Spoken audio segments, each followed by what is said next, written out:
Great afternoon, everyone, and welcome to Brewing Live All New Season, episode 175 for mental preparedness in the new landscape of living amidst challenges of our present time. Brewing Live is a community service of Decaf Coffee Republic, our coaching hub and home of certified life coaches here in the Philippines. In partnership with Life Coach Philippines, our heart here as game changers is to brew mental fitness in your space and help nurture holistic mental health for you and the people that matters to you.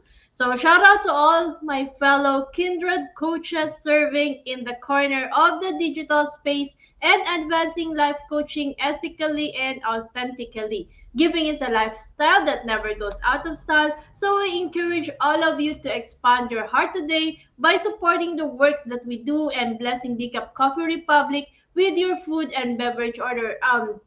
They are open now. We just had our get together for the last 3 days, so it's really fun. And now Decaf is back, so you can drop by anytime today. They will be happy to have a conversation with you. At Decaf, we have these delicious vegan meals, fresh guyabano and mango juice, no calorie sugar replacement, zero pita chips and mushroom chicharron. We also have the new veggie chicharron for easy switch to healthy eating. Um, Decaf always subscribe to mindful eating and healthy eating. There's a difference in the two. Mindful is for you to really be conscious of what you're taking in, and then of course, healthy is for you to have a healthy lifestyle. Kasi yun naman talaga yung meron tayo na pwede nating makontrol. So, we invite you also to join our hashtag Save One campaign against diabetes. Diabetes is the most common illness of Filipinos. It's because of we love foods that are high in carbohydrates and calories. Especially that we are eating rice, the white rice. It's may mga natural sugars kasi sila that sometimes causes the diabetes to sila. Lalo na kung nasa lineage siya ng like us, we have that in our family. May history kami talaga ng diabetes. So, I'm also very particular with the sugar intake that I have. So, you can check out our organic insulin, wine, and tea and know more about sugar regulator products to help fight the debilitating symptoms of diabetes. Diba? Masaya kung sa family nyo at least kayo ay safe na sa diabetes because sometimes diabetes, which is very common to us Filipinos, is sorry, is sometimes can trigger other illnesses. Nagkakaroon tayo ng complications because of that. So if we can just prevent diabetes from any of our family members, what more? It's going to be very helpful for us to really have that healthy lifestyle. So for your favorite and classic food comfort, Decaf also still offers sausage platter, waffles, spice cakes, fraps, and milkshakes. So just visit us. We're open from 12 p.m. to 12 a.m. para mas mahaba ang ating conversation, especially when you just came from a tiring day at the office and you want that space where you can just unwind and be you. So visit us there.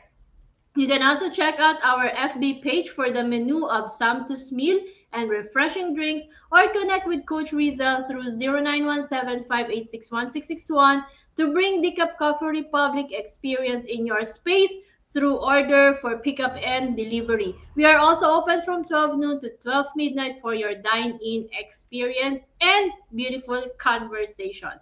And for other ways to support our community works, you may now give us some stars.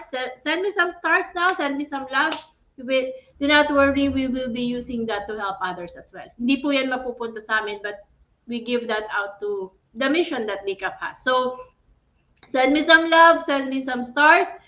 For the love gifts, you can do a fund transfer. Just check the caption of this video for bank info and GCash account. So if you just joined us in, welcome and thank you for being here. I can see Coach Trisha, hello, all the way from Bicol. Coach Cherry, all the way from Baguio, and of course, Master Coach Hasmin. So they're joining me now. You can jump in now and join me in our conversation this lunchtime. You may also circulate the link of this video to invite your friends to watch with you or your loved ones.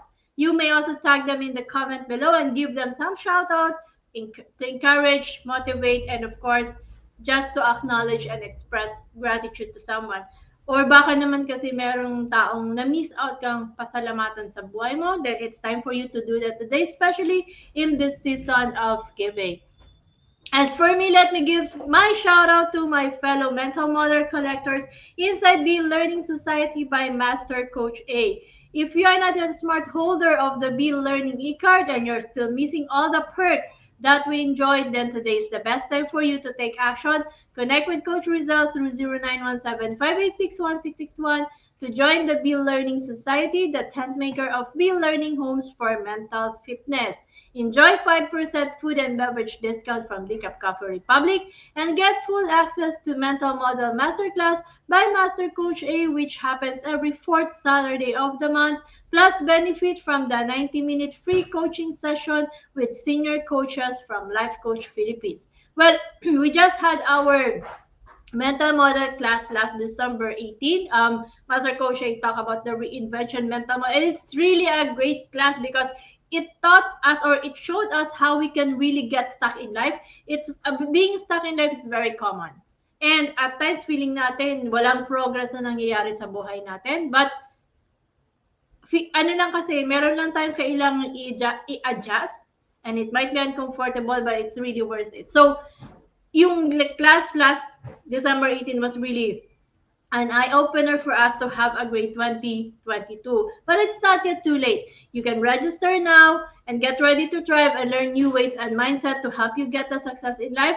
All you have to do is know what mental models are really working in your life and what mental models or how does your mind work that at times you feel you're not ready to move or you get unstuck feeling mo wala kang progress. Kasi dumadating naman talaga yun sa buhay natin. Then check out our Be Learning Society. You can enroll now. But this coming January, it's gonna be the fourth Saturday of the month that we will having the Mental Model Masterclass. We will just announce that the mental model that Master Coach A will use. So stay tuned for Big Brewing Live. We will announce it later kung ano yung mental model na pag-aaralan ulit natin next time. But you can enroll now para yung bonus mo kahit portion lang ng bonus mo may mapunta para sa'yo. And the learning you will get will help you a long time. Yung return of insight mo or what we call here in Life Coach Philippines, the return of insight, it's really something that would take you a long, long way. So get that chance to say yes to yourself. Enroll now in our Be Learning Society and wait how it can really change your life. So for more information and registration assistance, all you have to do is connect with Coach Rezzhel through 0917-586-1661. So moving on for today's episode, I will be sharing Eat and Be Merry. So please do tag your friends, forward this video link, and invite others to join our conversation on mental preparedness. You can also view the video if you will be watching on replay. You can also check it out at Coach A's channel in YouTube. We're also in YouTube, so check that out. You can turn on the subscription so that you will be notified when we go live. You can also find the replays in the DCAP page, DCAP Coffee Republic page, and of course in Life Coach Philippines. So for every one of you joining me, hello Coach Rezzhel, thank you so much for joining me this lunchtime. I am Life Coach Joya. If this is the first time you're seeing me, I am also a certified co-active co-create life and mental health coach from Life Coach Philippines. I am also a community manager, a public speaking scholar, and a master builder apprentice of Master Coach A, where we help you build a tribe to reach your unstoppable dream. I am the founder and creator of a Women's Epiphany Coaching Community. So if you're a woman and you're looking for a space where you can really get to express yourself, get to understand yourself, yung pagiging mom mo, yung pagiging asawa mo, join me. Let's create that space where you can be the mom, the wife, and woman you were meant to be, so you can influence and make an impact to have that safe mental and emotional space for your family to thrive. And if you're watching this on a replay, comment #replay, and do send us a message if you wish to connect with any of the points that resonates with. Si Coach Cherry is eating while watching. Yes, you can do that as well. You will find a YouTube link where you can watch the replay of all our episodes of Brewing Live in the caption of this video. Just please do follow and subscribe to the channel so you'll be notified when new learning videos becomes available. So, saan nga ba nanggaling yung statement na eat and be merry? Actually, the full idiomatic expression, we call this idiomatic expression, is eat, drink, and be merry. But drink, yes, we subscribe to healthy drinking, but not alcohol. So eat and be merry. It's gonna be so we'll just focus on the food intake that we have. So kanino ba nanggaling yung eat and be merry, eat, drink, and be merry na statement? And that statement was coined by Greek philosopher Epicurus. He promoted the philosophy of living life to its fullest extent. So, in his philosophy, the path to true happiness lay in the pursuit of pleasure. The English idiom "eat, drink, and be merry, for tomorrow we may die" is ascribed to Epicurus. And you know what? If we take it into a different context, it is about what we eat every day that can unlock our body's natural, cheerful chemicals. So, ibig sabihin, meron po taga tayong cheerful chemicals inside our body. So, that's what we will gonna be unlocking this afternoon. This lunchtime, tama-tama kumakain kayo, di ba? So, going back, since it's Christmas season means different things to different people. So, for children, of course, it means presents and the magic of the festive season.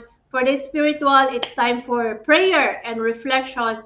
And for the exhausted, it it is an opportunity to hibernate and watch all the box sets that have accumulated during the year.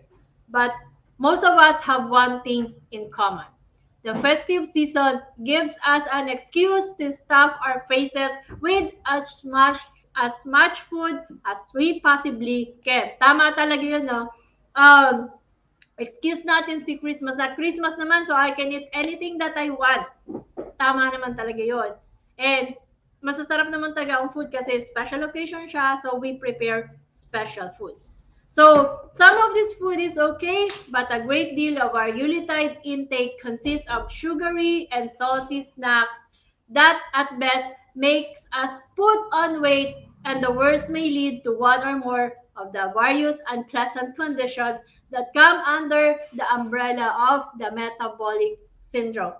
And because it's Christmas, we allow ourselves to eat both good and bad food in humongous quantities. Totoo naman yun, we stuff ourselves. Especially pag hindi ka mindful, di ba?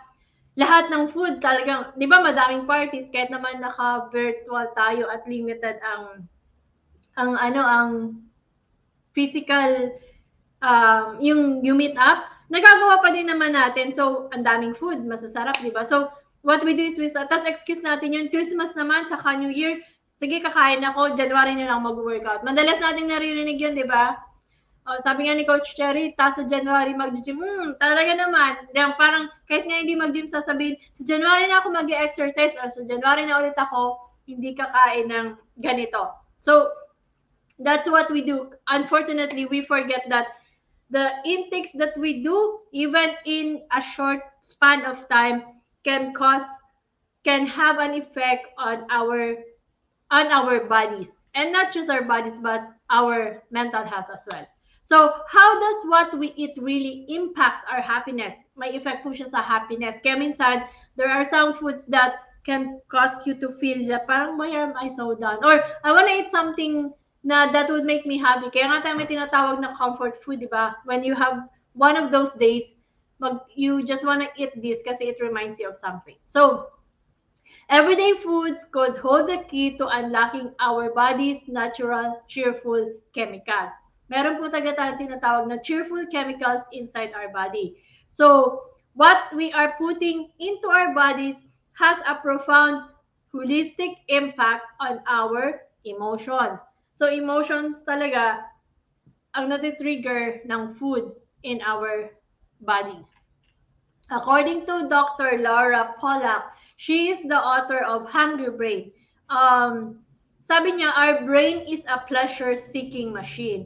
She points out that our brains have been hardwired to focus on survival with a pleasure-seeking circuitry of dopamine-producing neurons constantly primed for activation by any sign of food like smell, sight, and memory. So since ang brain daw natin ay pleasure-seeking machine, ang unang nadidistinguish or ang unang nakikita ng brain natin is to secure the pleasure in the food that we eat. Kaya pag na-activate siya automatically, pag we smell something or may nakita tayo na it makes us parang na-activate yung taste buds, na-imagine mo na siya, kasi nakita mo siya, and of course sa memory na, ito yung naaalala mo pag kinakain mo to. So we are innately pleasure seekers, and study shows that we have shown certain foods like sugar, salt, and fat are potent natural reward drivers. So, yun daw yung characteristic ng sugary foods or ng ng mga foods natin. It's either sugary, salty, and fatty. And si brain na-recognize yun as reward driver. So, pag nakakita ka, like, di ba pag, example, pag nakakita ka ng crispy pata, di ba natatakam ka? Alam mong fatty siya, but your brain associates it with pleasure na, it's so yummy. Na-imagine mo how it tastes in your mouth. So, na-trigger na si brain ng pleasure. So, kahit fatty siya, you will take it in. Same with sugar, like the cakes, the ice cream, di ba pag Christmas or New Year, may bilog. So, order ka ng, may mga donuts ka and all na, alam mong sugary and sweet pero okay lang sa'yo. Or something salty din. Yung matataas sa salt content.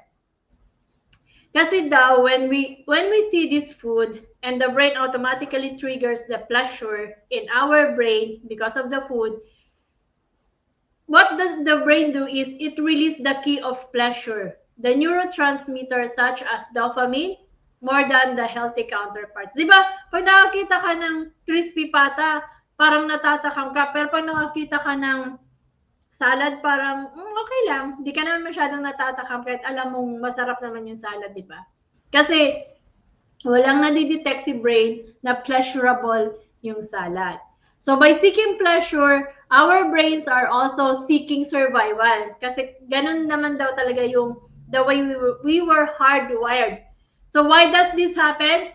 The answer is because of our ancient hunter-gatherer origins. Dati lahat naman daw talaga tayo hunters. Man are hunters. Our brains are programmed to seek life-sustaining sustenance, energy-rich, calorically dense foods like pizza that will keep us satiated until the next famine. So what we do is, in prehistoric times, since hunters tayo, we gather yung mga food na that could really make us happy, that could really give us the pleasure in life. And because ang tendency daw ng tao is to satisfy oneself until sa next na maramdaman niya ulit yung gutom. Kasi wala naman talaga dating cycle na dapat you eat breakfast, you eat lunch, you eat dinner. Wala naman talagang ganun na order nun eh. Before, in the earliest times, kakain tayo, tapos pag nagutom, saka lang ulit kakain. We're really animals. Kasi di ba ang animals, take a look at the lions, the tigers. They eat one full meal, tapos wala muna silang kain-kain. Kakain ulit sila pag nakaramdam na ulit sila ng gutom. Doon na ulit sila mag-start to hunt. So yung brain daw natin, since hunters din tayo nung earliest times, ganun din daw naka-program or naka-wire ang ating brain. So by seeking pleasure, our brains really is seeking the survival. Yung, uy, masarap to, kainin ko na to kasi ngayon lang to. So ganun yung concept natin with the foods that we eat. So sabi nila, pleasurable foods don't necessarily make us happy. So hindi lahat ng nakikita natin na feeling mo masasarap is really going to make us happy.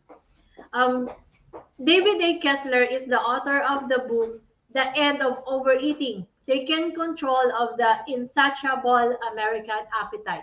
He's also a former head of the FDA or Food Drugs as ano nga ba yung A? Nakalimutan ko eh. So, hello Coach Candy, thank you for joining. And as a former head of FDA, ang tawag niya dun sa sa digestible foods or calorie-rich foods, they are called hyperpalatable. That means they do not go down easy, but they're engineered to make you want to eat more by triggering a powerful reward conditioning stimulus. So yun ang ginagawa ng hyperpalatable foods in our brain. So what is ironic is by seeking pleasure foods, we're actually not getting any happier. Di ba kakain ka, masarap, nakita mo. So, you will chow down the food. Like, lalo na paghandaan, uy, gusto ko yun, may lechon, may ganito, may ganyan. So, kakainin mo. Pero, kasi later on, may isip mo, shucks, ang dami kong nakain ng fatty foods. Kailangan ko tong i-workout. Kailangan ko tong ma-burn. So, hindi ka taga naging masaya.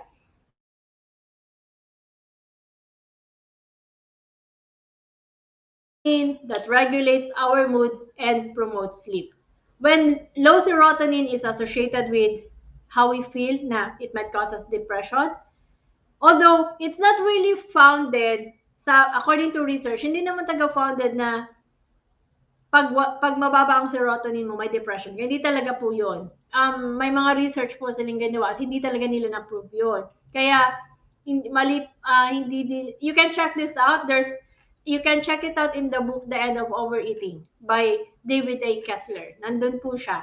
And on the other hand, we also need dopamine, which manages motivation, attention, and emotional reward. The satisfaction you feel when accomplishing a goal is partly due to a dopamine rush. So low dopamine is associated with loss of interest.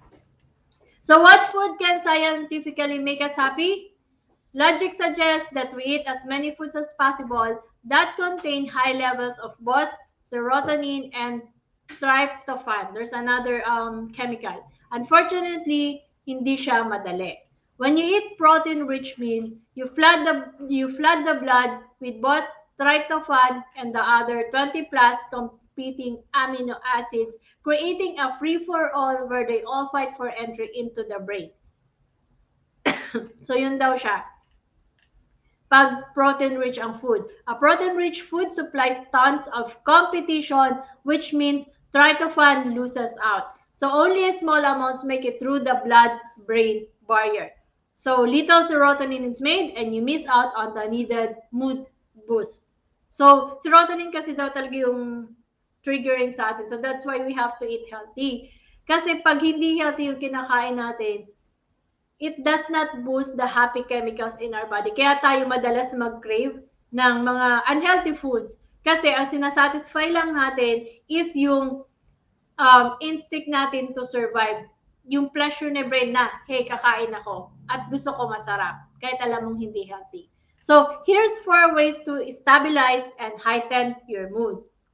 First is, eat regular meals to avoid blood sugar peaks and throws. So, eat a healthy breakfast, space out your meals throughout the day, and don't overindulge at one meal. So, aim for 3 small meals with 1 or 2 healthy snacks a day. Lagyan kasi, we have to infuse healthy foods. Hindi yung lahat na lang something that triggers the pleasure in the brain kahit hindi healthy. So, that's the first thing that you can do to stabilize and heighten your mood. Second is, don't underestimate the power of hydration. Kailangan talagang umiinom. Drinking throughout the day will help you stay alert and chipper. Chipper, C-H-I-P-P-E-R, hindi yung isa.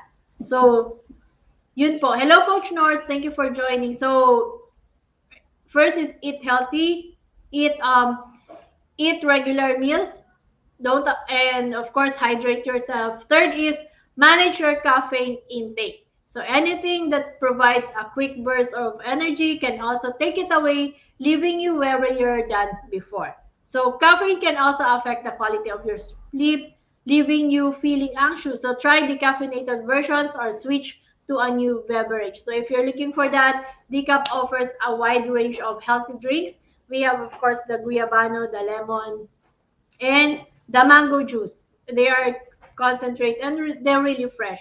They're always made fresh. Hindi siya yung mga stock na, at hindi siya yung process na nabibili mo talaga sa groceries. So try it out. And fourth is, if you lose interest in eating or you're short in time, it's better to eat simple, nutritious meals that only take a few minutes to prepare than a ready meal or nothing at all. So a good meal for this is sometimes you can just have beans or eggs or full meal toast. So yun ang kailangan mong gawin. Yung four na yun to boost your happiness, happy chemicals or cheerful chemicals in your body. So eat well today for happiness tomorrow.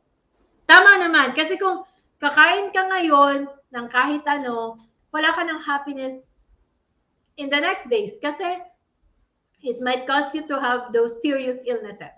So, pwede naman kasi talagang kumain ng masarap pero healthy. So, pili ka lang. You eat well today for happiness tomorrow, or you eat happy today. Like, eat and be merry. Eat anything that you want and be merry, for you only live once. So, isatisfy na natin siya ngayon. It's your choice.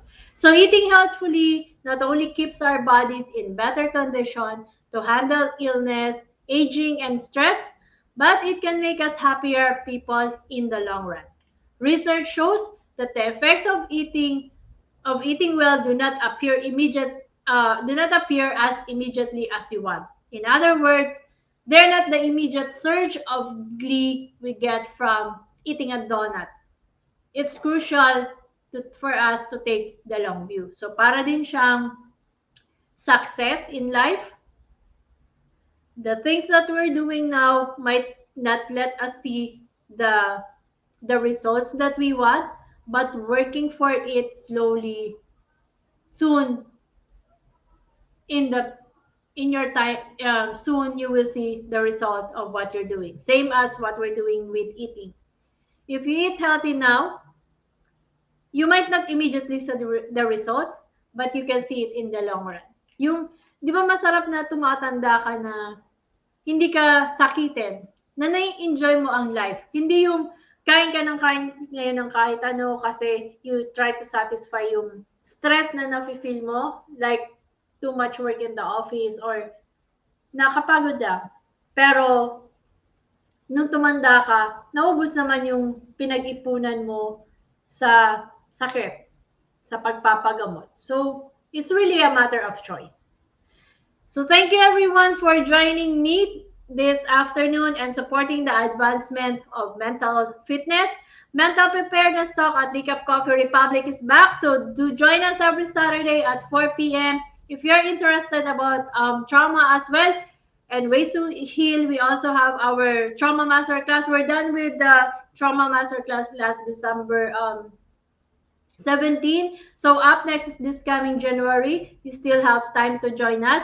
All you have to do is register with Coach Rezzhel at 0917-586-1661. And if you are interested to become a professional service provider like a certified life coach or mental health coach like us, then connect with Coach Rezzhel through 0917-586-1661 to know more about the Coactively Co-Create Life Certification Program by Master Coach A. We are now also accepting application for mental health certification and internship program with limited slots. So make sure to make the reservation with Coach Rezzhel. All right, so join us back tomorrow, same time and same digital space for episode 176 by Life Coach Cherry Minas. And she's gonna be talking about Christmas in our hearts. Song to, di ba? Pero tingnan natin kung ano yung twist dun sa Christmas in our hearts na episode ni Coach Cherry tomorrow at 12 noon. So, Brewing Live is brought to you by Decaf Coffee Republic, and we are located inside Pioneer Center Compound, or widely known as PC, We are just across Bayanihan Center in Pioneer Road, corner Brixton and United Streets, Capitolio, Pasig City. So visit us there. Life coaches will be able to have a conversation with you and give you that moment na may marirealize ka sa life mo. If you're into that space now, visit us at DCAP. We're open from 12 noon to 12 midnight. All right, so thank you so much, everyone. I am Life Coach Tindy Joya, mentally fit to serve in behalf of Life Coach Philippines. This is us in the Philippines. Merry Christmas and love, bam, boom. See you tomorrow.